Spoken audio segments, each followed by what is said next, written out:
حضرت مولانا رشید احمد گنگوہی رحمہ اللہ تعالی وہ جس تسبیح سے اللہ کا ذکر کیا کرتے تھے نا، بھائی اس کو مائک کو تو ٹھیک کرو.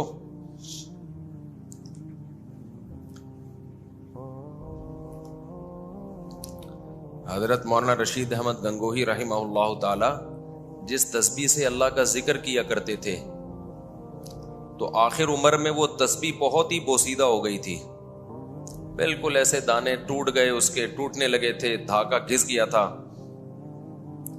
کسی نے نئی تسبیح لا کے دی، حضرت آپ تسبیح تو چینج کر لیں. تو انہوں نے فرمایا کہ ساری زندگی اس تسبیح پہ اللہ کا ذکر کیا ہے، اب اس تسبیح سے محبت ہو گئی ہے، اب اس تسبیح سے محبت ہو گئی ہے، دل نہیں چاہتا اس کو چھوڑوں میں. انسان کو جب کسی سے محبت ہوتی ہے نا تو محبت کے آداب اور ضابطے نہیں ہوتے. سمجھتے ہو کہ نہیں سمجھتے ہو؟ اللہ سے محبت پیدا کر لو تو جن چیزوں کو اللہ سے محبت ہے یا اللہ کو جن سے محبت ہے ان سے آٹومیٹیکلی محبت ہو جائے گی آپ کو. اس کے لیے لاجک کی ضرورت نہیں ہوگی. یہ جو آج کل بہت سارے اسکالرز صبح و شام علماء کو برا بھلا کہتے ہیں نا، تو اس میں دلائل، وہ دلائل کا مسئلہ نہیں ہے. مسئلہ ہے کہ اللہ سے ہی نہیں ہے محبت. جب اللہ سے ہوتی تو اللہ کے رسول سے بھی ہوگی، جب رسول سے ہوگی تو صحابہ سے بھی ہوگی، صحابہ سے ہوگی تو تابعین، تبع تابعین، ائمہ مجتہدین، محدثین، اور ہر دور میں وہ علماء صلحاء کو تلاش کرے گا. پھر علماء سے بھی ہوگی، بزرگان دین سے بھی ہوگی. تو بڑا فالٹ ہی یہی ہوتا ہے کہ اللہ سے ہی نہیں ہوتی. آگے سارے مسائل پھر آپ کہہ سکتے ہو باتیں تو وہ صبح شام اللہ رسول کی کرتے ہیں، تو باتیں کرنے پر گورنمنٹ کی طرف سے کوئی پابندی نہیں ہے. باتیں قادیانی نے کم کی ہیں، مرزا غلام احمد قادیانی نے. بھائی مرزا غلام احمد قادیانی نے نبی صلی اللہ علیہ وسلم کی شان میں نعتی اشعار بھی کہے ہیں. بڑی زبردست شاعری کی ہے اس نے، جس کو قادیانی کیچ کراتے ہیں کہ دیکھو اتنا محبت تھی اس کو. ہم کہتے ہیں اتنی تھی تو نبوت کا جھوٹا دعویٰ کیوں کر دیا؟ تو باتیں کرنے پر گورنمنٹ کی طرف سے کوئی پابندی نہیں ہے. باتیں بہت سارے لوگ اچھی اچھی کر رہے ہوتے ہیں. دیکھو اسلام کا ایک باقاعدہ شعبہ ہے تصوف. باقاعدہ اسلام کا ایک شعبہ ہے جسے کیا کہا جاتا ہے؟ تصوف. لوگ کہتے ہیں تصوف دکھاؤ نبی کے دور میں. تصوف کا لفظ نہیں ہم دکھا سکتے، لفظ بعد میں وضع ہوا ہے، لیکن جس چیز کو تصوف کہا جاتا ہے وہ چیز ہم نبی کے دور میں دکھا سکتے ہیں، بلکہ اس کا حکم ہے. آج علم میں عمق نہیں ہے، الفاظوں کے بکھیڑوں میں لوگوں کو الجھایا جاتا ہے. تو چلو وہ رپورٹ پہلے پیش کر دیتا ہوں کیونکہ ٹاپک پھر وہ ہم ناموں میں الجھاتے ہیں، لوگ اصطلاحات میں الجھاتے ہیں. تو تصوف جو ہے نا، تصوف اس کی اصل کیا ہے؟ باطن کی اصلاح. باطن کی اصلاح. نبی کی ذمہ داریوں میں اللہ نے یہ ذمہ داری بھی لگائی، یعلمہم الکتاب والحکمہ ویزکیہم. اے نبی آپ نے قرآن و سنت صرف سکھانا نہیں ہے، ان کا تزکیہ کرنا ہے، اندر باہر سے ان کو پاک اور صاف کرنا ہے. اندر سے پاک کیا ہوتا ہے؟ کیا مطلب؟ آپ ڈیٹول سے اندر سے نہائیں گے کیا؟ اندر سے پاکیزگی کس کو کہتے ہیں؟ تیزاب کی قلیاں کریں گے، غرارے کریں گے تیزاب سے آپ؟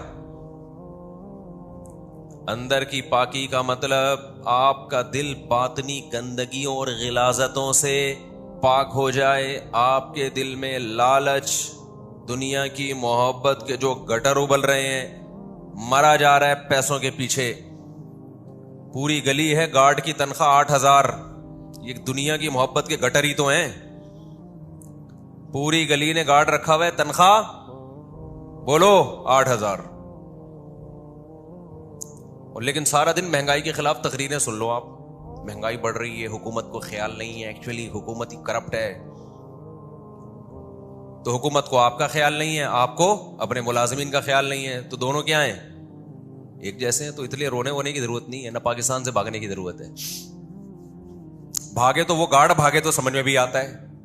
کیا خیال ہے جس کی 8,000 تنخواہ ہے وہ بھاگ نہیں رہا. آپ کہہ سکتے ہو اس کے پاس بھاگنے کے وسائل نہیں ہیں. جن کے پاس بھاگنے کے وسائل ہیں وہ ویسے ہی یہاں بہت کچھ کھا رہے ہیں، ورنہ باہر کا ویزا آسان تھوڑی ہے. بینک اسٹیٹمنٹ دیکھتا ہے بھائی، امریکہ، لندن، یہ کیا دیکھتا ہے تو کماتا کتنا ہے. اگر اچھا کما رہے ہو تو کہے گا پھر کہے گا آ جاؤ.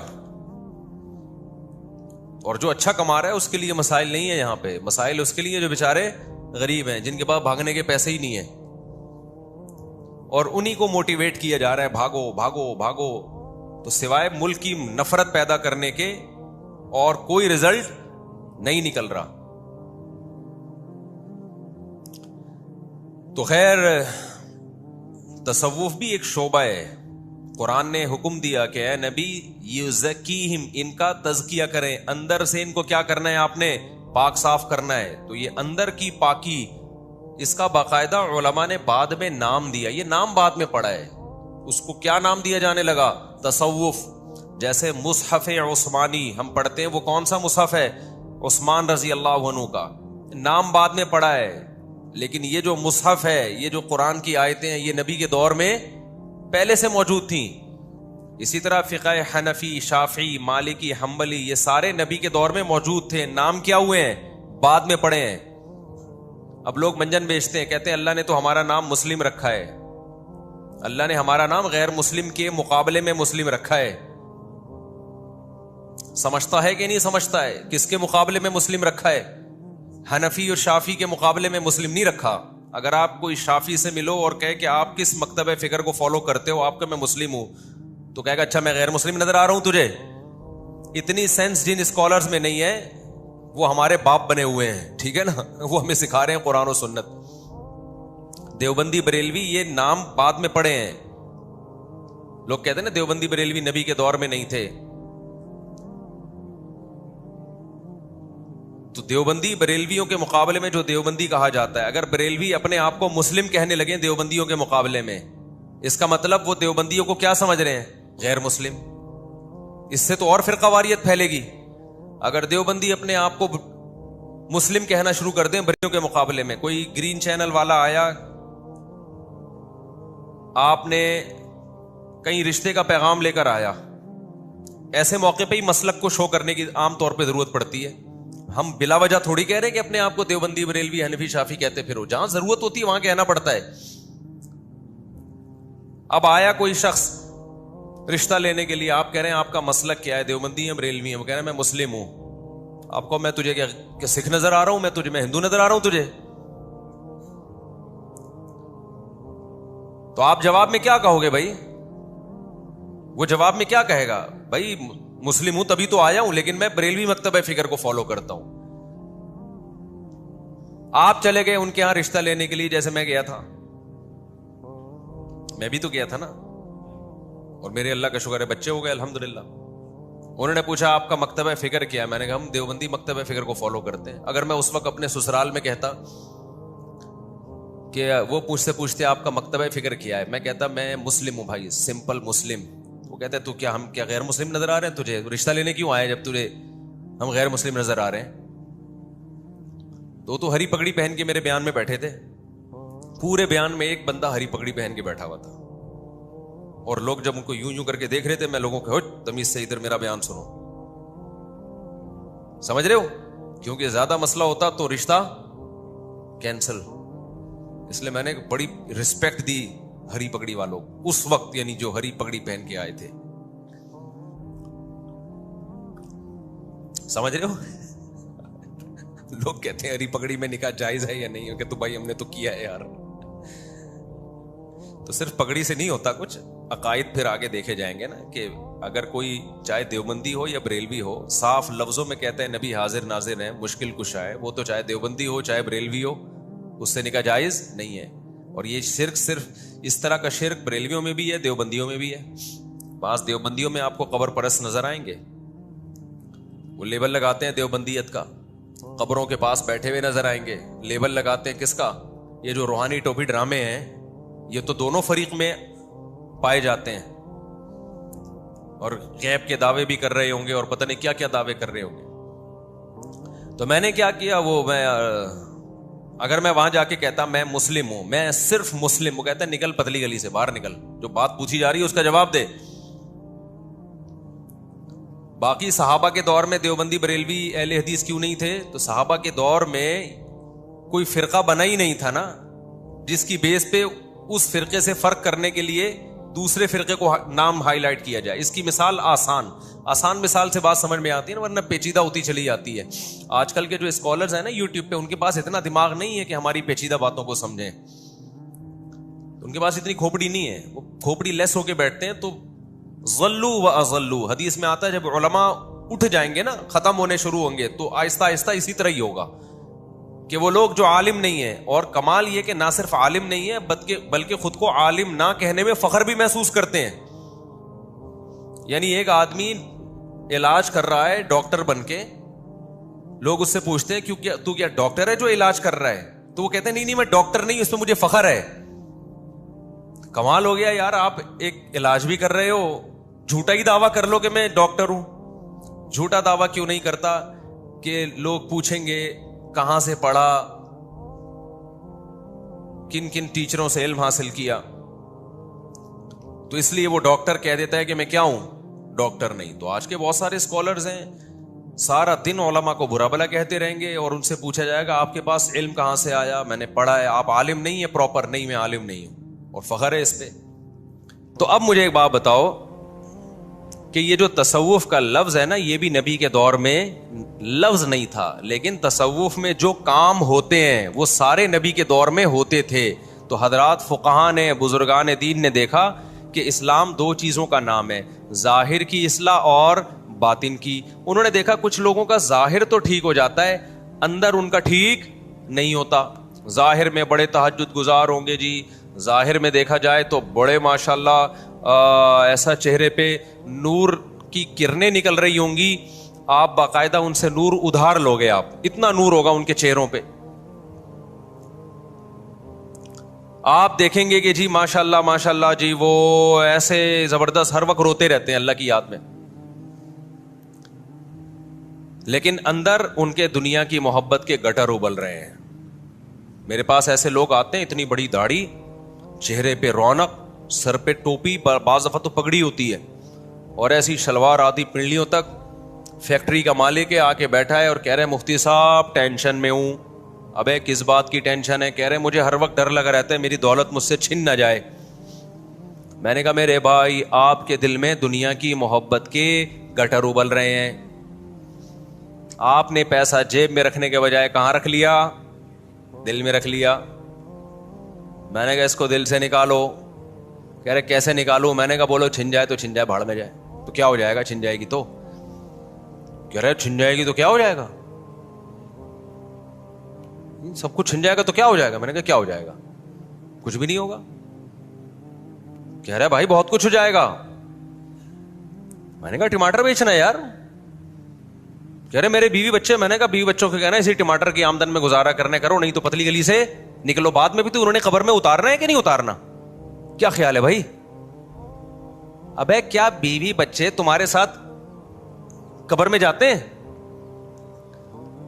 تو میں نے کہا ویسے بھی انہوں نے قبر میں پھینک پھانک کے آ جانا ہے تھوڑے دنوں میں، اس کے بعد کتنے دن یاد کریں گے بتاؤ؟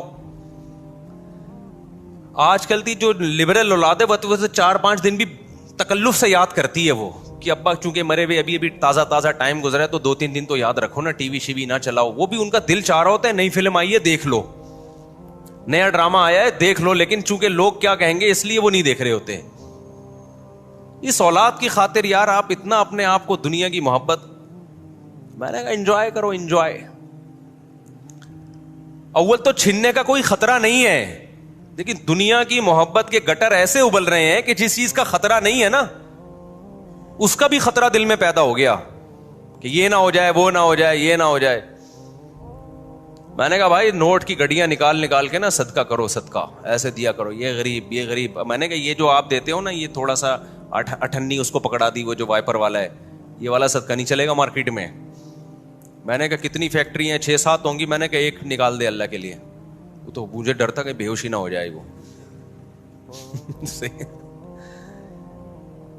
یہ چیزیں کسی صحیح بزرگ کی خدمت میں جب تک نہ رہا جائے، اس سے اصلاحی تعلق نہ قائم کیا جائے، اس وقت تک یہ دنیا کے گٹر دل سے نکلتے نہیں ہیں. کل رات میں سونے کے لیے لیٹا, بعض دفعہ خیالات کا ہجوم ہوتا ہے, تو مجھے اپنے شیخ یاد آنے لگے, کیسی باتیں کیا کرتے تھے, کیسی ان کی زندگی تھی. تو میں یہ سوچ رہا تھا کہ اگر ہم نے ان بزرگ کو نہ دیکھا ہوتا, اپنے شیخ مفتی رشید احمد صاحب کو نہ دیکھا ہوتا, تو دنیا کی محبت کا گٹر کہتے کس کو ہیں یہ ہماری سمجھ میں آتا ہی نہیں. یہ چیزیں بیانات سے تھوڑی آتی ہیں. بیانات سے تو ایک تھوڑی سی موٹیویشن ملتی ہے کہ اچھا یہ بھی کوئی بیماری ہے دنیا کی محبت کا گٹر. ٹھیک ہے نا. گٹر کی دو قسمیں, ایک وہ گٹر جو کراچی میں کھلے ہوئے ہیں جن میں ڈھکن نہیں ہوتے, ایک یہ گٹر ہے. اور جو گٹر دنیا کی محبت کا انسان کے دل میں ہوتا ہے نا, اس میں بھی ڈھکن نہیں ہوتا, کسی بھی وقت وہ ابلنا شروع کر دیتا ہے. سمجھتے ہو کہ نہیں سمجھتے ہو؟ وہ کسی بھی وقت ابلنا شروع کر دیتا ہے. ایک اور بڑے نیک آدمی, اب پرانا قصہ ہو گیا تو اب وہ نہیں سمجھیں گے کہ میری بات ہو رہی ہے. بعض دفعہ میں قصہ اتنے عرصے کے بعد سناتا ہوں, وہ تو بہت پرانا جاتا ہے, لیکن نیا نیا قصہ سنانے میں حرج یہ ہوتا ہے کہ وہ سمجھ جاتے ہیں میری بات ہو رہی ہے. اور صاحب بڑے نیک, بڑے دیندار, یہ سب میں باتیں کر رہا ہوں جو گیٹ اپ سے اور نماز روزے سے آپ ان کا تقویٰ دیکھو گے, آپ بولو گے بھائی تقوی کی بلندیوں پہ یہ بندہ پہنچا ہوا ہے. میں بیت ہونے لگا تھا, اتنے نیک مجھے لگا کہ یہ بہت ہی بڑے نیک بزرگ ہیں. جوان تھا وہ, اتنے یعنی ایجڈ نہیں ہے. میرے پاس آئے کہ بچہ, میرے بیانات بھی بہت سنتے, میرے پاس آئے مفتی صاحب ہمارے 2 بچے ہیں, اب پریگنینسی ہو گئی ہے بیگم کو, میں بہت ٹینشن میں ہوں. میں نے کہا ٹینشن کیا؟ یہب لمن یشاء اناثا, اللہ کہتے ہیں میں جس کو چاہوں بیٹیاں گفٹ دیتا ہوں اور جس کو چاہوں بیٹے گفٹ. تو گفٹ پہ کس کو ٹینشن ہوتی ہے؟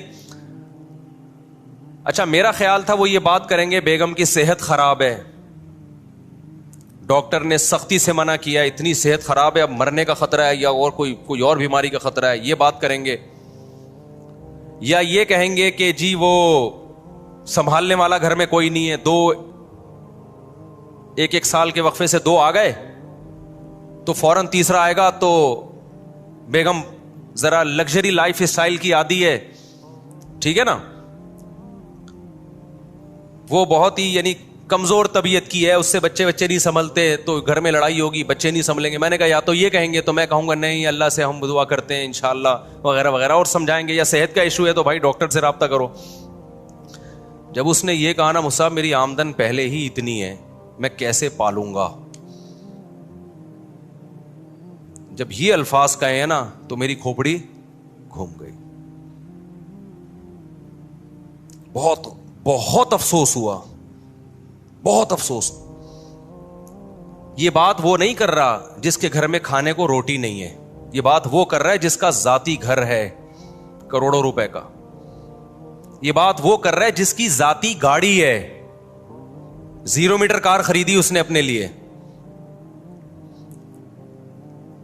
میں نے کہا حضرت صحیح فرمایا کرتے تھے گیٹ اپ پہ مت جاؤ, اس سے تو وہ اچھا ہے یار. ایک ٹماٹر والا بھی کینو مالٹے بیچتا تھا, میں نیو کراچی میں تھا نا, تو اس وقت میں زیادہ مشہور نہیں تھا, تمیز سے گھوم لیا کرتا تھا. اب تو میں کہیں نکلتا ہوں مجھے ایسا لگتا ہے کوئی بندہ آ رہا ہے نا تو اس کے سر پہ سینگے مجھے آ کے ٹکر مارے گا وہ. میں اللہ معاف فرمائے ایسا کہنا نہیں چاہیے, فینز ہیں یہ سارے فینز ہیں, لیکن مجھے لگتا ہے کہ یہ ابھی آئے گا مجھے, تو میں ادھر سے نکلتا ہوں ایسا ڈاچ دے کے چلتا رہتا ہوں میں. اب تو یہاں نہیں کھڑا ہو سکتا میں اپنی مرغیوں کے پاس. 4 آدمی نا یہ مسجد کی جالیوں سے پکڑ کے یوں کھڑے ہوئے ہوتے ہیں, مجھے دیکھ رہے ہوتے ہیں جیسے حاضری نہیں آتی جیل میں, حاضری آئی ہوئی ہے. ادھر کا ہم دروازہ بند کر دیتے ہیں بھائی وہاں سے ادھر کسی کو نہ آنے دو, تو پھر مسجد کے گرل میں یوں کھڑے ہو جاتے ہیں ادھر. اب میں اپنا کام کر رہا ہوں, میں مرغیوں کو دانا ڈال رہا ہوں, میں بکری کا دودھ نکال رہا ہوں, کھڑے ہو کے دیکھ رہے ہیں. تو عجیب سا لگتا ہے نا انسان کو, یار کیوں مجھے گھور گھور کے.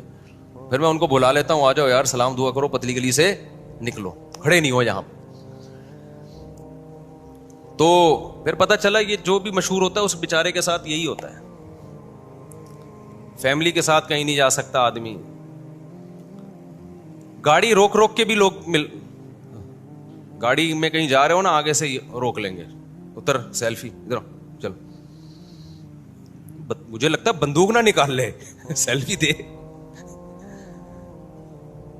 تو یہ اللہ تعالیٰ نے چونکہ ہمارے عیبوں پہ پردہ ڈالا ہوا ہے, تو اس لیے تھوڑی بہت عزت ہو گئی ہے. باقی مخالفین بھی بہت ہیں, طنز بھی بہت کر رہے ہوتے ہیں. کہیں جا رہے ہو نا ایسے طنز وہ نہیں بھپتیاں, جو مخالفین ہیں وہ ایسے بھپتیاں کس رہے ہوتے ہیں, طنز کر رہے ہوتے ہیں. اگرچہ وہ طنز کرنے والوں کا ریشو بہت کم ہے, لیکن طنز تو ایک بھی آپ کو پتا ہے وہ سب پہ بھاری ہوتا ہے. تو میں لوگوں سے کہتا ہوں, ایک دفعہ جہاز میں جا رہا تھا, ایک صاحب بیٹھے ہوئے, ایک نوجوان, اس نے مجھ پہ طنز کیا نا, یہ وہی ہے, اس طرح کی کوئی اوٹ پٹانگ سی بات کی. میں جا کے پیچھے بیٹھ گیا, تو ہمارے ساتھ دوست تھے. میں نے کہا اچھا ہے, ایسے لوگوں سے آدمی بیلنس, بہت زیادہ عزت ہونا انسان کی ہر جگہ, تو وہ اپنی اوقات بعض دفعہ بھول جاتا ہے. میں نے کہا اچھا اس طرح کے بھی لوگ ہیں, تو جو عزت وہاں سے ملتی ہے, تھوڑی سی بےزتی ہوئی تو بیلنس ہو گیا, ٹھیک ہے. تھوڑی عزت ملی یہاں سے, تھوڑی بےزتی ہوئی تو کیا ہو گیا, بیلنس ہو گیا. تو میں اس کو بھی کوشش کرتا ہوں انجوائے کرنے کی. ایسا نہ ہو آپ انجوائے مجھے جان جان کے کرانا شروع کر دیں. اچھا خیر, گارڈ آنے کے بعد تھوڑا مسئلہ کنٹرول میں آیا ہے. پہلے تو ایسے گھسیٹ رہے ہوتے, ادھر آؤ, ایسے گھسیٹ رہے ہوتے. اچھا خیر, تو بات کیا چل رہی تھی, تو میں یہ بتا رہا تھا کہ اب دیکھو اتنی بڑی گاڑی, اتنا اچھا گھر, تو میں نے کہا بھائی یہ نماز روزے کا کیا فائدہ یار, جب دنیا کو مسافر خانہ نہیں سمجھ رہے, اور اللہ کو غصہ نہیں آئے گا کہ تو مجھے رزاق نہیں سمجھتا, اور میں نے تو ثبوت بھی دیا ہے. اللہ کہے گا میں نے تو ثبوت دیا ہے, کتنا کھلا رہا ہوں, کتنا پلا رہا ہوں. یہ پتہ ہے یہ جو فیملی پلاننگ ہے نا, یہ مالداروں کے مسئلے ہیں, غریبوں کے نہیں ہے. یہ جن کے توندے بہت بھری ہوئی ہیں نا, ان کو لگتا ہے کہ رزق کی کمی اور بچوں کی فیسیں کہاں سے افورڈ کریں گے. جن کے پاس کھانے کو بہت کچھ ہے. غریبوں کے بھی حالات سنو. نیو کراچی میں امامت کرتا تھا, تو اس وقت زیادہ مشہور نہیں تھا, باہر نکل کے ٹہلتا تھا میں. ہائے ہائے کیسے کیسے دور تھے. ابھی کہیں گیا میں جوڑیا بازار میں, کہیں جانا تھا مجھے, گارڈ وارڈ ساتھ تھے. مجھے پرانا زمانہ یاد آیا کہ کیسے جوڑیا بازار میں مزے سے گھومتے تھے یار. ہائے ہائے ہائے رفیع بھائی, اپنا ہی مزہ ہوتا ہے نا. وہاں جا رہے ہیں, ادھر گولا گنڈا کھا رہے ہیں, ادھر اس کے وہ نہیں ہے, وہ بنس روڈ پہ دیکھا ہے وہ دہی بڑے, ادھر بیٹھے دہی بڑے پیل دیے. تھوڑا آگے گئے, وہاں اس کی وہ بھی بڑی مشہور تھی, بریانی بھی اور حلیم بھی. تو کیسے مزے سے گھومتے تھے یار. پھر جوڑیا بازار کا تو بازار کا ہی اپنا مزہ ہے. ٹھیلے کی بریانی کھاؤ آپ وہاں پہ, اب پتہ نہیں ہوتی کس چیز کی ہے, لیکن ہوتی بڑی مزے کی ہے. ٹھیلے والوں کا کیا بھروسہ. بیٹھتے تھے, اب تو کہیں جا ہی نہیں سکتے. تو میں ایسے ہی کہیں گارڈوں کے ساتھ گزر رہا تھا, تو مجھے پرانا زمانہ یاد آیا. میں نے کہا یار کتنا مزہ تھا یار. تو خیر اب کیا کر سکتے ہیں. تو میں وہاں جا کے نیچے بیٹھا کرتا تھا, کینو کھاتا تھا میں. کینو کھاتا تھا, کینو سمجھتے ہیں کیوں کھاتا تھا ڈیلی؟ وجہ اس کی یہ تھی کہ میں نے کینو کھانا چھوڑ دیے تھے کہ گلا خراب ہوتا ہے. تو مجھے کسی ڈاکٹر نے کہا کہ بھائی یہ کھایا کرو, یہ آپ کی جنرل نالج کے لیے بتا رہا ہوں, آپ کا گلا کینو کھانے سے خراب اس لیے ہوتا ہے کہ آپ کینو نہیں کھاتے, اس میں تو وٹامن سی ہے. میں نے کہا میں تو کھاتے ہی مجھے زکام ہو جاتا ہے. اس نے کہا یہ ہو اس لیے رہا ہے کہ نہیں کھاتے. تو بڑا اچھا ڈاکٹر, اللہ اس کو جزائے خیر دے. اس نے کہا پھوڑو. اب ہم جب سرگودا گئے, کینو کا موسم تھا, ہمارا ننیال تھا نا سرگودا میں, تو ہمارے رشتے داروں نے کینو لا کے رکھے. میں نے ایک کھایا, میرا گلا خراب. میں نے کیا کیا, نمک کے غرارے کیے, اس گلے کو ٹھیک کر کے دوسرا پھوڑا, پھر گلا خراب, ہم نے پھر اس گلے کو ٹھیک کر کے تیسرا پھوڑا. پھر جو پھوڑے ہیں پوری رات بیٹھ کے کینو کھاتے تھے, گلا خراب نہیں ہوتا تھا. پھر تو یہ مجھے تجربہ ہے کہ یہ اس سے گلا خراب اس لیے ہو رہا ہے کہ آپ کا گلا ہی ٹھیک نہیں ہے, یہ کھاؤ تو گلا صحیح ہوگا. تو پھر میں نے کہا کینو کے موسم میں کینو چھوڑنے میں نے. اچھا اور بھی بہت ساری چیزیں ٹھیک ہو گئی نا, جو الرجی وغیرہ ہوتی تھی. تو وٹامن سی بڑی زبردست چیز ہے بھائی. تو میں نے کیا, میں جا کے روزانہ اس ٹھیلے پہ کینو پھوڑتا تھا. کھانے وانے کا میرے ہاں کوئی کانسیپٹ, پاکستانی قوم کے ہی کانسیپٹ نہیں ہے. ہم کھاتے کہاں ہیں میرے بھائی, یہ کھانے کا لفظ استعمال مت کیا کرو. ہم کیا کرتے ہیں, پھوڑتے ہیں. عام جو کھاتا ہے پھوڑتا نہیں ہے, وہ عام کا حق ادا نہیں کرتا. خیر میں جاتا تھا تو وہاں بیٹھ کے نا, سستے کینو بھی تھے اس کے پاس اور بڑے کینو تھے اس کے پاس, پوری ریڑھی بھری ہوتی تھی, اور بیچارہ غریب آدمی. تو میری اس سے دوستی ہو گئی, روزانہ میں کینو کھانے کے لیے نکلتا وہاں. ویسے ہی جب دوستی یاری ہو گئی, ہم نے اس سے گپ شپ لگائی. ہم نے کہا آپ کے ماشاءاللہ کتنے بچے ہیں؟ اس نے کہا 10. میں نے کہا یار اور کوئی کاروبار آپ کا؟ کہہ رہے بس یہ ریڑھی لگاتا ہوں اور کوئی بزنس نہیں ہے. میں نے کہا 10 کو کھلا لیتے ہو؟ کہہ رہے اللہ کا فضل ہے, آپ ہمارے گھر آ کے دیکھو, اللہ نے بڑی برکت دی ہے. تو میں نے کہا ماں باپ کہاں رہتے ہیں؟ کہہ رہے ہیں وہ بھی میرے ساتھ ہیں. کہہ رہے میرا دوسرا بھائی ہے, اس کے 2 بچے ہیں, اس کا بزنس مجھ سے زیادہ. بچے کتنے؟ 2. اور بوڑھے ماں باپ کو بھی اس نے نہیں رکھا کیونکہ مہنگائی کا دور ہے بقول اس کے. تو وہ کس نے رکھے ہیں؟ کہہ رہے وہ بھی میں نے رکھے ہیں. نہ وہ میری کتاب جانتا تھا, نہ وہ اس نے میرے بیانات کبھی سنے تھے اس موضوع پر. سمجھ رہے ہو؟ اتنا خوش دے دنادن بیچ رہا ہے, نہیں جیسے نہیں کینو والے چیخ رہے ہوتے آ جاؤ لے لو لے لو. کراچی میں ایک اسٹائل ہے نا. تو میں اس کو دیکھ رہا ہوں, اس کے چہرے پہ خوشی کے آثار. کہہ رہا ہم نے تو اپنے ابا اماں کو بھی رکھا ہوا ہے. تو میں نے کہا تمہارے بھائی کے کم کیوں؟ کہہ رہا ہے وہ کہتا ہے بھائی اس غربت میں کہاں سے کھلائیں گے. تو میں نے کہا تمہیں یہ خیال نہیں آتا؟ کہہ رہے بھائی جس اللہ نے ہمیں کھلا پلا کے بڑا کیا ہے, یہ اولاد تو اللہ کی مخلوق پہلے ہے, ہماری اولاد بعد میں ہے. میں نے کہا دیکھو یار یہ کینو بیچ رہا ہے, دل بھی خوش, ماں باپ کو کھلانے کا ثواب بھی, اولاد کو پالنے کا ثواب بھی. پھر میں نے اس سے کہا, میں نے کہا تمہارے ہاں انشاءاللہ دولت کی ایسی ریل پیل ہوگی نا کچھ وقت کے بعد کہ تمہارا بھائی تمہیں حسرت سے دیکھے گا پھر بھی نہیں. وجہ اس کی ہے کہ کھوپڑی پھر بھی کام نہیں کرتی, پھر بھی یہ سمجھیں گے تو اتفاق سے ہو گیا. میں نے کہا جب تمہارے بیٹے جوانی, بیٹے بیٹیاں, بیٹیوں کی شادیاں ہو جاتی ہیں اور بیٹے جب جوانی کی دہلیز پہ قدم رکھنا شروع کریں گے تو تمہارے اس کاروبار میں تمہارا ہاتھ بٹائیں گے. آپ کہہ سکتے ہیں اسکول کی فیس کے پیسے کہاں سے دے گا؟ نہ دے, اچھا ہے, کاروبار کریں گے شروع سے ہی. سمجھ رہے ہو نا؟